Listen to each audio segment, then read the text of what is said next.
Cookie Crew. Happy Friday. It's Freaky Friday. Welcome to the Cookie Effect Podcast.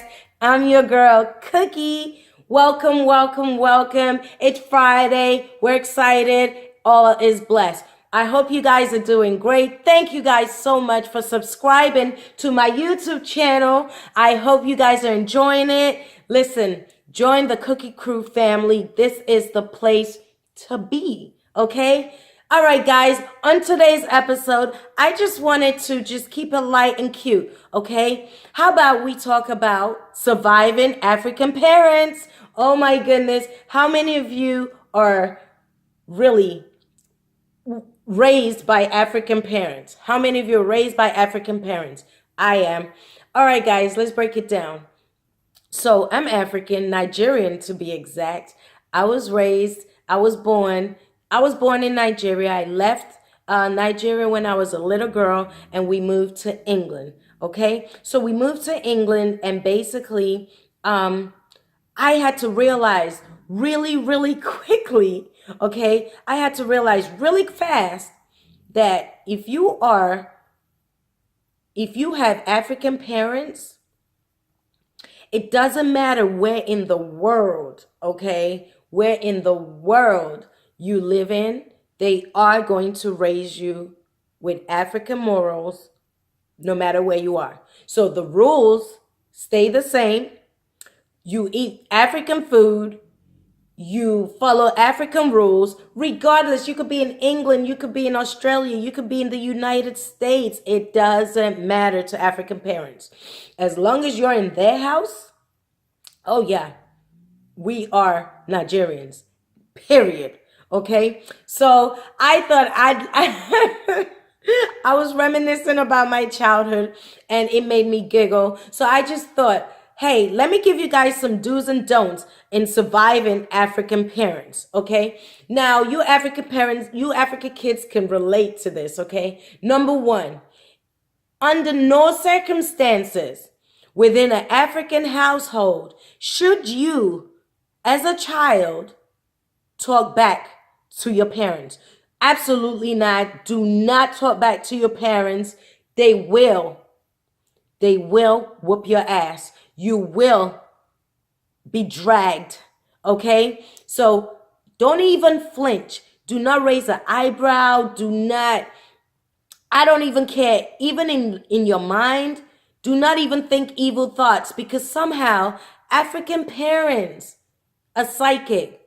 You might be standing there staring at them, yelling at you, and you're not even sure what you did that was so bad. And if you're cursing them in your head, best believe they will find out, they'll know, and they'll whoop your ass. What are you doing? What are you doing? And you're like, nothing. They're like, oh, I can see you. I can see you. Like, yo, I'm not saying or doing anything. So to avoid that, guys, you need to keep still. If your African parents are mad at you and they're yelling at you, do yourself a favor. Just be quiet. Like, shh. Don't say nothing. Do not say nothing. All right? Just be quiet. Take it on the chin.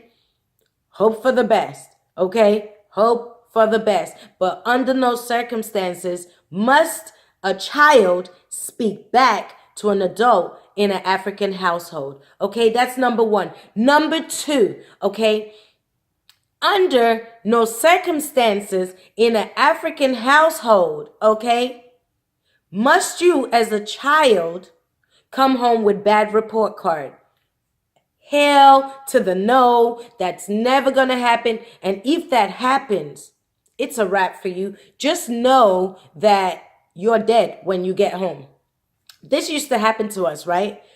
When we went to school and they give you your school report, you all know what it's like, you know, when you get your school report.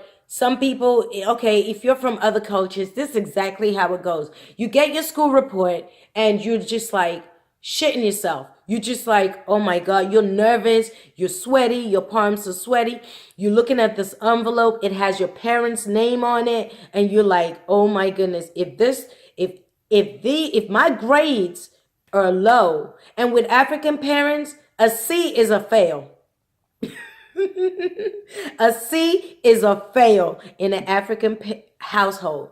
Okay, so if you get under a C, or if if you get like a C down, like you failed, like they are disappointed in you. So you sweating, you scared, you nervous to go home. And do not try to open that mail. Do not open that envelope. I'm begging you. Because if you open that envelope, they're going to find out and you're dead. You're done. You are done.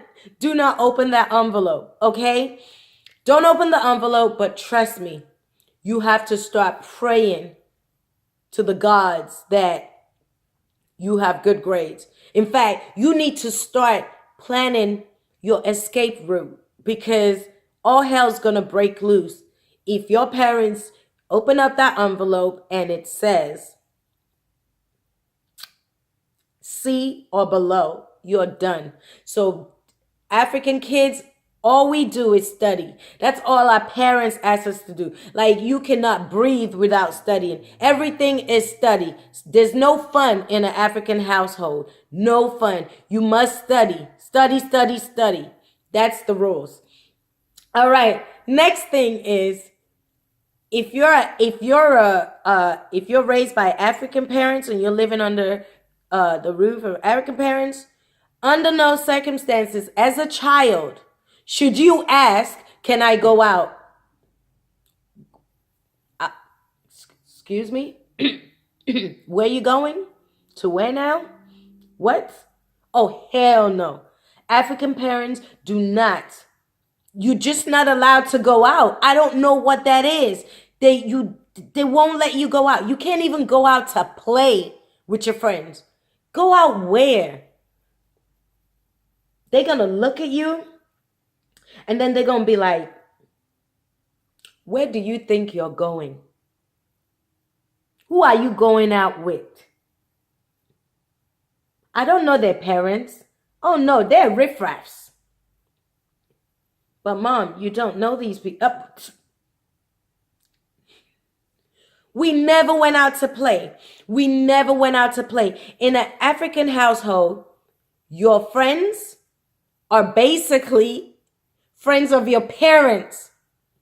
Friends of your parents are your friends. Absolutely.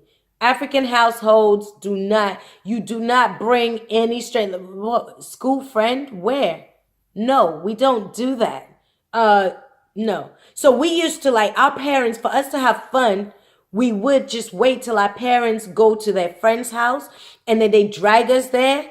So it doesn't even matter if you know these kids or if you like them. Your parents are friends, so therefore you guys must get along. That's it. That was the only time we're allowed to freaking get out there and make friends or have fun with kids our age, is unless they are affiliated to your parents. What kind of a life is that? Like, we used to get invited to like birthday parties. Oh, that's a different story. Those of you who were raised by African parents, y'all know the struggle is real. When you're invited to a party, everybody in school's talking about this party or this event. Back in the day in England, they used to have, like, back when we were teenagers, they used to have like all dayers. It was like party, like a youth party, and it used to start from like 12 to like 6 in the evening. And it used to be once a month, and everyone used to be over there. All the different schools, and it used to be fun. Everyone get excited. You see, it's just crazy. I never got to go but one time. And to go, I had to lie. This is what I did, guys. This is what living with African parents makes you do. All right. First of all, you get the invitation from your friend. You're excited. Yo, let's go out, with party, da da da. Now, it took me a week to build up the courage to ask my parents if I could go. It took me a week. I found out about it a week before. And so I was plotting, watching my parents, their moods, watching, what I did, because I made sure I was doing all my chores. I made sure that they were seeing me studying. Like, you have to be like the best behaved person ever. Like, everything was spot on because I really wanted to go out next weekend. Okay. So then I'm like doing everything I have to do. I'm checking my parents. Hi, mom. Hi, dad. God bless you. I love you. You're great. I still ain't asked them yet. I'm just buttering them up. African kids know this. You must learn the skills to butter up your parents. If you can't butter up your parents, you're done. You got to learn how to sweet talk them. So anyway, it took me a week. So I built up the courage. I went and I asked my mom, hey, mom, there's a party I'd like to go. Da, da, da. I was probably about 15 or 16. 16. I was probably about 16 years old. And this woman looked at me and said, what party? What party are you trying to go? And I'm like, just da da da da. She's like, I'll think about it. And that was it. Like, they don't make you feel like, yes, we're going to give me a sign. Let me know if I should be trying to figure out what to wear. Am I going? Am I not? And African parents will leave you waiting. They will leave you for at least like a few days before they give you an answer. Why do they do that? They leave it for a few days before they give you an answer. So you're like worried, you're in anticipation, you're praying hard. You really want to go. You really want to go. And then eventually, say the party is like next weekend. My mom comes in on the Saturday morning. Now that's the thing. They give you the response depending on their moods. If they're in a good mood, you might, get a yes. If they're in a bad mood, forget it. You're not doing anything. So, she comes on the day though, on the day, not the day before to give me a chance to be prepared. She comes on the day and she looks at me and she says, have you done your chores? Yes, mom. Okay, you can go. But you have to be back at such and such time. Lord Jesus. Come on, man. Like they never let you just go. Like there's always a limit. There's always some sort of control. Bless them. And I'm not saying this to bash the African parents. I love you guys. I think my parents did a great job with me. It's made me resilient. It's made me strong. It's made me have tough skin. But it was stressful and it was survival. You had to go into survival mode. Okay, so that's one thing. And also remember, if you are being raised if you're a teenager and you get into that stage where you're raised by your African parents, listen to me. These tips are going to help you survive your parents. Okay. Next tip. African parents do not, absolutely, if you're a girl, you are not allowed to have boyfriends. Absolutely not. You are not having a boyfriend that they haven't given their blessings. You are not to be bringing no boys to the house. What do you mean boy to the house? Let your African parents catch you with a boy in the house. You're dead. They're going to send you back to Nigeria as quick as you can fucking... Seriously, you're not allowed to. We weren't allowed to have boyfriends. Boyfriends, what? No, a boy to come around the house. No, that's a no-no. Don't do it. And if you do it, you better make sure that nobody's home. You better make sure the coast is clear. Because if you get caught, they are going to murder you. Like, African parents do not care. They will whoop your ass. Then they will call your uncles and auntie. They have permission to whoop your ass. And then they might even call the neighbor to join in the beatings. That's how they get down. Oh, trust and believe. If your African parents spots you on the street, say they were driving along and you're on the street talking to it could be your male friend. It could be innocent. Oh, hell no. They are going to snatch you up and they're gonna freaking drag you, embarrass the crap out of you. That's African parents, okay? So with African parents, you really, really have to be smart. You really, really have to know how to maneuver through life, because there's going to be a lot of sneakiness. There's going to be a lot of white lies. Okay. God forgive all African kids, because I know to survive and experience certain things, we had to tell lies though. We really had to tell some lies in order to survive living with our parents. Otherwise, we would have been so freaking, like, they like keep you cooped up, and you don't get to experience what other young people experience. And that is why a lot of African kids, when they get out to college, they're free as a bird, and they're out there, like out there. The girls are like dating on, like, so many guys, like, you just like, oh my goodness, let loose, let rip, like, hey, this is me, I'm here, come get it. Because you've been so cooped up, everything just seems brand new. So, it's not such a good thing to keep your kids so closed up and so strict with your kids. So that's why I'm doing this. Also, as well, in an African household, be mindful. African parents do not like you to be relaxing in the house, doing nothing. Somehow that messes with their energy. If you are on a Saturday or whatever, they catch you born idle, meaning you're laying down, eating snacks, watching TV, just living your best life, relaxing, as you should. You've been in school all week. You've been, you know what I mean? You're just taking a break. You're just relaxing.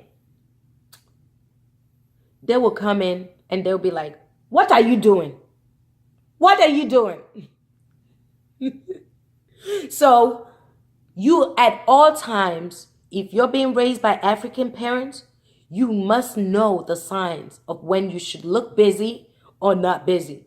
You always have to look busy. Your parents are coming, grab a book. That's always my go-to. Grab a book and look like you are the best student in the whole wide world. Or clean up, go do dishes, or pretend to be busy. They hate seeing you idle.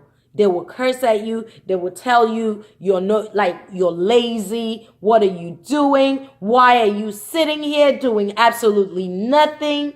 Get up and go and clean, or they will find you something to do. And usually when they find you something to do, it's the worst thing in the world. It will take all day. So do yourself a favor.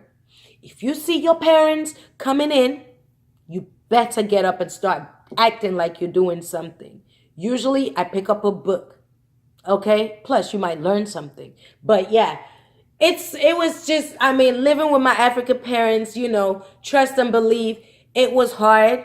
But at the same time, I feel blessed. I'm grateful that our parents, that's how they show love, That's how they love us kids, They are very strict. There's nobody on this planet like an African parent, man. Like, African parents are funny. They make you laugh with the things that they say. In fact, at the time, it's not going to be funny, but they're just hilarious. Like, it's crazy when you can, if you survive it and get away, And also, another big thing, if you get in trouble and your parents either whoop you, because African parents believe in whooping ass, okay? They absolutely believe in discipline. They absolutely believe in picking up a chair and throwing it at you. They absolutely believe in taking a belt and whooping you. They absolutely believe in basically ass whooping. Like, no, it could be you could spill a drink and they'll whoop your butt. Like, we got so many whoopings. Just, you know what I'm saying? You don't know how to do something, you get a whooping. You forget something, you get a whooping. It's like, damn. Can I catch a break? So yeah, if you are in the situation where you messed up and you're about to get a whooping, do not flinch. Do not even reflex and lift a hand or do not puff up your chest, because it's going to be worse. It's going to be the worst beating of your life. Just try, protect your face, and pray. Hope for the best. Because African parents, when they go off, they go off. So yeah, guys, I just wanted to come up with this fun topic, surviving African parents. Shout out to all my African kids, African friends and family members who are, you know what I'm saying, who know what I'm talking about. You can relate. Listen, enjoy your Friday. Have a good weekend. Subscribe to my YouTube channel down below. Hit the notification button. Also, if you're bored and you want to listen to something, go over to Anchor and listen to the Cookie Effect podcast on Anchor or Spotify or iTunes, okay? Follow me on Facebook and Instagram, guys. Have a wonderful Friday. Shout out to all my Africans out there.